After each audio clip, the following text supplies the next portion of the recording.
నమస్తే welcome to my channel.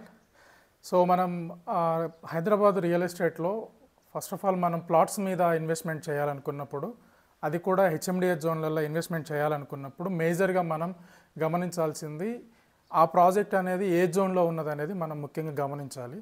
So సహజంగా residential zone, peri urban zone, conservation జోన్లని టోటల్గా మొత్తం హెచ్ఎండిఏ జోన్లు యాజ్ పర్ 2020-31 మాస్టర్ ప్లాన్ ప్రకారంగా 12 జోన్స్ ఉంటాయి.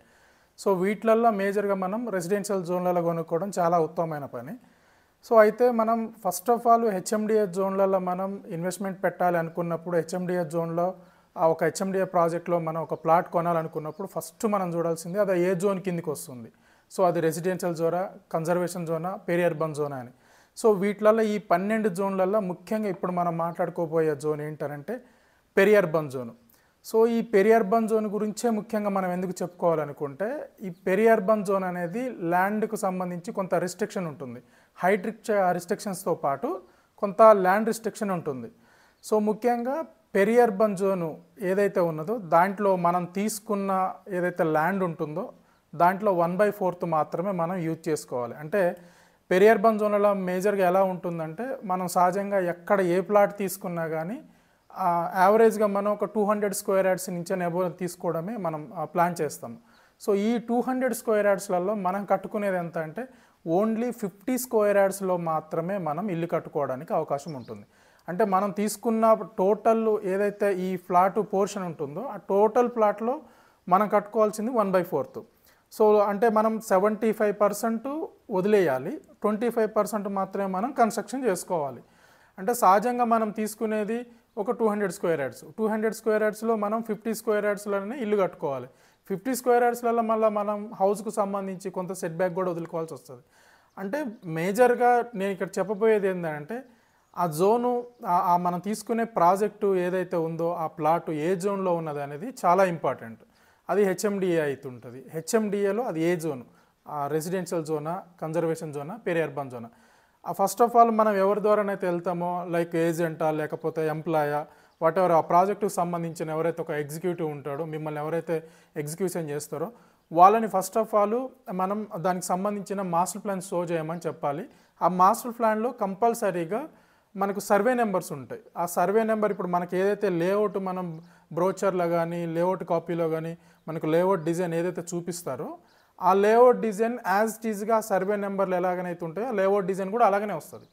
సో అదే లేఅవుట్ డిజైన్ మనకు మాస్టర్ ప్లాన్లో కూడా హెచ్ఎండిఏ మాస్టర్ ప్లాన్ షో చేసినప్పుడు కూడా ఆ సర్వే నెంబర్లు కూడా అక్కడ కనిపిస్తుంటాయి. సో లైక్ మనకు స్క్వేర్ టైప్లు ఉంటే స్క్వేర్ టైప్లో, రెక్టాంగిల్ టైప్లు ఉంటే రెక్టాంగిల్ టైప్లో అలా మనకు కనిపిస్తుంది. సో మీకు ఆ మాస్టర్ ప్లాన్ చూసినప్పుడు మాస్టర్ ప్లాన్లో కొన్ని ఇండికేషన్స్ ఉంటాయి. సో ఆ పెరి అర్బన్ జోన్కు ఎలాంటి ఇండికేషన్స్, లేకపోతే రెసిడెన్షియల్ జోన్కి ఎలాంటి ఇండికేషన్స్ ఉంటాయి అనేది ఉంటుంది. మేజర్గా రెసిడెన్షియల్ జోన్ అని చెప్పారనుకోండి, మాస్టర్ ప్లాన్లో మనం రెసిడెన్షియల్ జోన్ అని చూసేటప్పుడు అక్కడ R1, R2 అని ఒక చిన్న సింబల్స్ ఉంటాయి.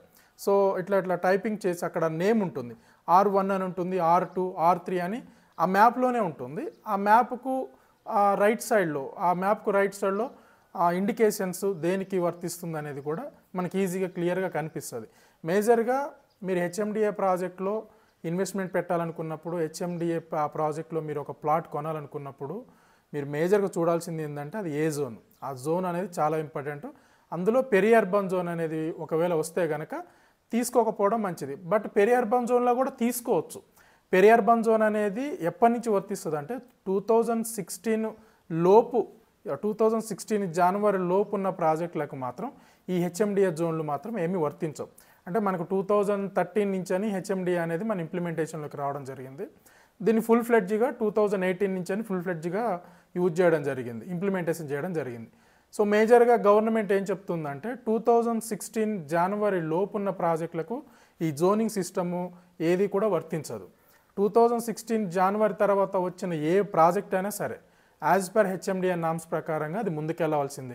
అది ఏ జోన్లో ఉంటే ఏ జోన్ కిందికి వస్తుందో ఆ జోన్ అనేది కంపల్సరీ దానికి వర్తిస్తుంది. అయితే ఇఫ్ ఇన్ కేస్ కొంతమంది ఏం చెప్తారంటే ఇది పెరి అర్బన్ జోనే, నో ప్రాబ్లం, మేము తీసుకోవచ్చు మనము, ఎందుకంటే మేము దీన్ని కన్వర్షన్ చేసినామంటారు. కన్వర్షన్ చేసినామని వాళ్ళు చెప్పడంగానే మనం నమ్మడం కాదు, కన్వర్షన్కు సపరేట్ లెటర్ ఉంటుంది. సో కొందరు ఏం చేస్తారంటే కన్వర్షన్ అనగానే హెచ్ఎండిఏ అప్రూవల్కి సంబంధించిన కాపీ చూపిస్తారు.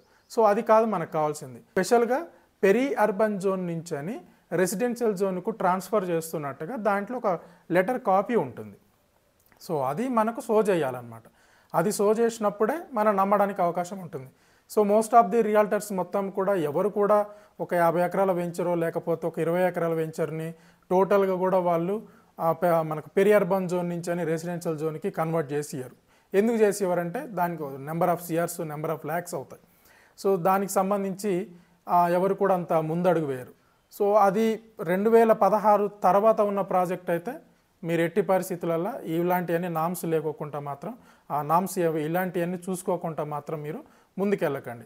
2016 లోపు ఉన్న వాటికి హ్యాపీగా వెళ్ళి తీసుకోవచ్చు. దానికి ఎలాంటి రెస్ట్రిక్షన్ ఉండదు. జోనింగ్ సిస్టమే దానికి రెస్ట్రిక్షన్ ఉండదు 2016 లోపు. సో 2016 తర్వాత వాటికి మాత్రం జోనింగ్ సిస్టమ్ కంపల్సరీ ఉంటుంది.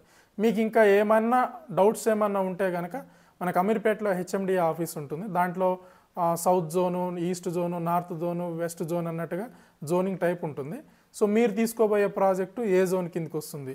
లైక్ మీరు ఇప్పుడు విజయవాడ హైవేలో తీసుకుంటున్నారనుకోండి, అది ఈస్ట్ జోన్ సైడ్ కిందకి వస్తుంది. ఆ బెంగళూరు హైవే అనుకోండి, అది సౌత్ జోన్ కిందకి వస్తుంది. సో ముంబై హైవే అనుకోండి, అది వెస్ట్ జోన్ కిందకి వస్తుంది. సో ఇట్లా మీరు అమీర్పేట హెచ్ఎండిఏ ఆఫీస్కి వెళ్తే అక్కడ హెచ్ఎండిఏ ఆఫీస్లో మీకు టోటల్ ఇన్ఫర్మేషన్ ఉంటుంది. సో దాన్ని బట్టి కూడా మీరు ముందుకెళ్ళొచ్చు. సో అయితే హెచ్ఎండిఏ ప్రాజెక్టులలో మేజర్గా రెసిడెన్షియల్ జోన్ ఉన్నది తీసుకోవడం చాలా ఇంపార్టెంట్. మీరు పెరీ అర్బన్ జోన్లకి అంత డేర్ చేయొద్దు. అది కూడా ఎప్పుడు 2016 లోపు ప్రాజెక్టులకు మీరు డేర్ చేయొచ్చు. అసలు నేను తీసుకోవద్దని చెప్పట్లా. 2016 లోపు ఉన్న ప్రాజెక్టుని మీరు బంగారంలక తీసేసుకోండి. మీరు ఏమి ఆలోచించొద్దు.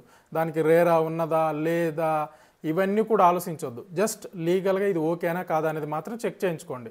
లీగల్గా అంతా ఓకే ఉన్నదా లేదా అనేది చూసుకోండి. జోనింగ్ విషయానికి వస్తే మీరు ఇది పెరీ అర్బన్ జోన్లో ఉన్నది కదా నేను తీసుకోను అనేది చేయొద్దు. అది ఎప్పుడు 2016 లోపు వెంచర్లకి.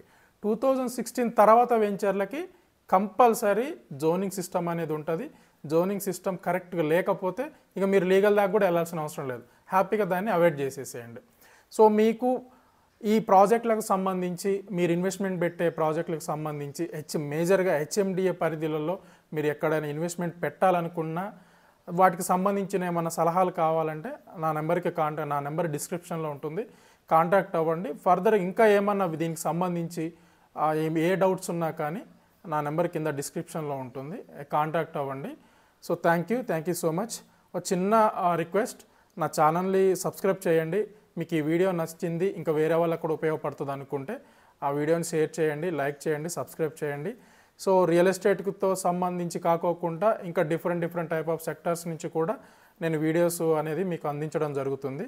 సో ఈ ఒక్క విషయమే కాదు, ఫర్దర్గా మనం ఎడ్యుకేషనల్కి సంబంధించింది డిఫరెంట్ టైప్ ఆఫ్ ప్లాట్ఫామ్స్లలో మనం ఇన్వెస్ట్మెంట్ ఎలా చేయాలి, మేజర్గా రియల్ ఎస్టేట్లో ఇన్వెస్ట్మెంట్ ఏ ప్రాంతంలో ఎలా ఇన్వెస్ట్మెంట్ చేయాలి, లైక్ ముంబై హైవేలో మీరు ఇన్వెస్ట్మెంట్ చేయాలనుకుంటే ఏ పరిధి వరకు చేయొచ్చు, బెంగళూరు హైవేలో ఏ పరిధి వరకు చేయొచ్చు, శ్రీశైలం హైవేలో ఏ పరిధి వరకు చేయొచ్చు అనేది ప్రతి ఒక్క హైవేకి సంబంధించి నేను మీకు సలహా ఇవ్వడం జరుగుతుంది.